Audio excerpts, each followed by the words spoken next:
जय गुरु जी। ये पुस्तक गुरु जी को इसका हिंदी रूपांतर करके अर्पित करना का प्रयास है। कोई भूल चूक हो तो कृपया बताएगा। हमारा किसी की भावना को ठेस पहुंचाने का उद्देश्य नहीं है। अगर इसमें कोई त्रुटि लगे जी तो कृपया हमें जरूरी बताइएगा।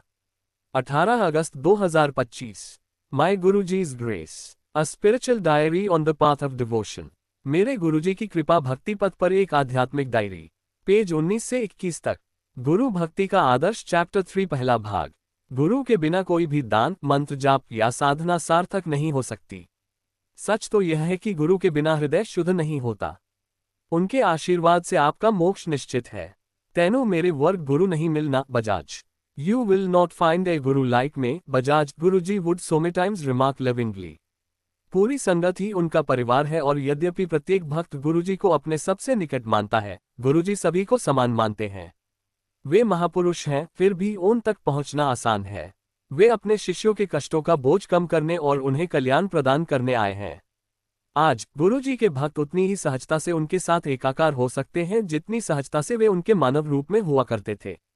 बस एक ही शर्त है कि हम अपने अहंकार को त्याग दें, उनमें पूर्ण विश्वास रखें और पूर्ण समर्पण करें। किसी भी धर्म का उद्देश्य अपने अहंकार सहित सभी बुराइयों पर विजय पाना है, ताकि हम गुरु के साथ सच्चे अर्थों में एकाकार हो सकें। गुरुजी ने हमें अहंकार की मांगों के बहकावे में न आने की शिक्षा दी। वे कहा करते थे, पाखंडी मत बनो, सत्यवादी बनो, तभी तुम एक शांतिपूर्ण जीवन जी सकते हो। गुरुजी अक्सर कहा करते थे कि लोग उनसे असली चीज नहीं मांगते, असली चीज कोई नहीं मांगता मेरे कोलो। हर कोई भौतिकवादी वस्तुओं के पीछे है, इसके लिए या उसके लिए प्रार्थना कर रहा है। आंतरिक शांति केवल भौतिक इच्छाओं के पीछे भागने से कभी नहीं मिल सकती। सच्चा सुख गुरुजी से बिना शर्त प्रेम करके ईश्वर के साथ अपने बंधन को मजबूत करने में निहित है। अगर हम ऐसा करने में सफल होते हैं तो हम अपने जीवन के सभी क्षेत्रों में अपार आनंद का अनुभव करेंगे। हालांकि परम दयालु गुरुजी अपनी संगत की सीमाओं को जानते हैं, और इसलिए जब वे हमें आशीर्वाद देते हैं तो हमें सब कुछ देते हैं। वे न केवल हमें सांसारिक कष्टों से मुक्ति दिलाते हैं, बल्कि हमारी भौतिक आवश्यकताओं की पूर्ति के लिए भी पर्याप्त धन प्रदान करते हैं। जब हम समस्याओं या दुखों से घिरे होते हैं तो उनका सत्संग हमें शक्ति प्रदान करता है और हमें अपना भावनात्मक संतुलन बनाए रखने में मदद करता है। उनके आशीर्वाद का भंडार कभी समाप्त नहीं होता, और बड़े मंदिर से कोई भी कभी खाली हाथ नहीं जाता। हमारी भक्ति किसी भी रूप में हो सकती है, चाहे वह कोई भी देवता या देवी हो। गुरुजी हमें उसी रूप में दर्शन देंगे जिसे हम सबसे अधिक चाहते हैं। यदि आप अपने गुरु को पुकारते हैं तो वे आपकी सहायता के लिए अवश्य आएंगे। वे आपको कभी निराश नहीं करेंगे। हालांकि अपने मन रूपी पात्र को शुद्ध और मैल से मुक्त रखना आवश्यक है। इसके लिए आवश्यक है कि हम उसे बुरे विचारों और दुर्भावनाओं की अशुद्धियों से मुक्त करें। गुरुजी सदैव हमारी प्रार्थनाओं का उत्तर देते हैं और हमें वह प्रदान करते हैं जो हमारे लिए अच्छा है। गुरुजी कभी नहीं चाहते थे कि हम में से कोई भी अपने पारिवारिक जीवन का परित्याग करे, और उन्होंने इस बात पर जोर दिया कि पारिवारिक जिम्मेदारियों को निभाते हुए भी भक्ति प्राप्त की जा सकती है। गुरुजी अपनी संगत के कल्याण के लिए निरंतर कार्यरत हैं, पहले देहधारी रूप में और अब दिव्य रूप में, अपने प्रकाश से हमारे जीवन को गौरवान्वित करते हुए।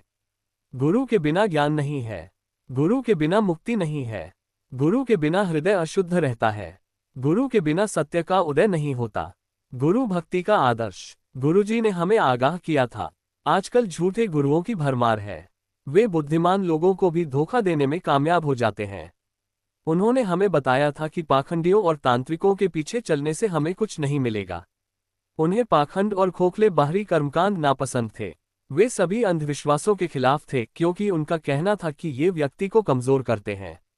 दुर्भाग्य से आजकल कुछ भक्तगण स्वयं ही अपने बनाए भ्रमजाल में फंसने में सफल हो गए हैं। वे स्वयं गुरुजी की तरह व्यवहार करते हैं, उनके तौर तरीकों की नकल करते हैं, प्रसाद बांटते हैं, भगवान को आशीर्वाद के लिए चढ़ाया जाने वाला भोजन जिसे भक्त खाते हैं, विशेष शक्तियों और दैवीय अधिकारों का दावा करते हैं। वे स्वयं और गुरुजी के शिष्यों का बहुत बड़ा हित करते हैं। आइए हम सदैव याद रखें, गुरुजी दिव्य प्रकाश हैं जो आज भी हमारे बीच विद्यमान हैं। वे कहीं नहीं गए हैं। उन्होंने केवल अपने भौतिक रूप को आध्यात्मिक दिव्य प्रकाश में परिवर्तित किया है, और इसलिए गुरुजी ने अपना भौतिक रूप त्यागने के बाद किसी गद्दी, उत्तराधिकार या उत्तराधिकारी की नियुक्ति नहीं की। इसमें कोई संदेह नहीं है। कल पुस्तक से चैप्टर 3 अगला भाग, गुरु भक्ति का आदर्श, पेज 21 से आगे, कंपाइल्ड बाय स्कडेवान।